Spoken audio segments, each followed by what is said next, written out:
తప్పు చేసినోడు పెద్దోడేంది చిన్నోడేందన్నా? ఒక గద్దారిని నేను ఒక ప్రభుత్వం కూడా తప్పు చేసి గుర్తించింది. నేనేమంటున్నా, గద్దార్ అవార్డ్స్ కోసం సినిమాకి ఇస్తాం, అవార్డ్స్ ఇస్తామని నాకు ఒకటి ప్రభుత్వం నేను గుర్తించింది. గద్దార్ అవార్డు అనేది గద్దార్ని అవమానించడమే. చాలా మందికి తెలుసో తెలియదు.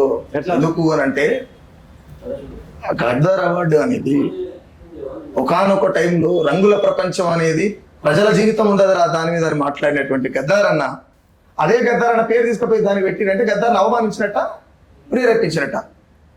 ఇక్కడ ఉన్నటువంటి కాంగ్రెస్ గవర్నమెంట్ కు ఎవరి కోసం చేసిరు అంతే తప్ప గద్దార్ అన్న అవార్డు ఇచ్చిర్రు అంటే ఆ గద్దార్ అన్న అవార్డు ఎంతకాలం ఉంటుంది అనేది కూడా క్లారిటీ లేదు కదన్నా. ఇప్పటికి చర్చలు జరుగుతూనే ఉన్నాయి కదన్నా.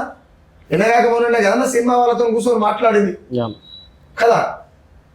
సినిమా రంగంలో తప్పప్పులు ఉన్నాయి, నగ్నంగా చూపిస్తున్నారని ఎన్నో సందర్భాలలో ఇదే గద్దారన్న మాట్లాడాడు కదన్నా. అలాంటి బలవత్తల రంగానికి గద్దారన్న అవార్డు పేరు పెడితే గద్దారన్న అవమానించినట్టే కదా.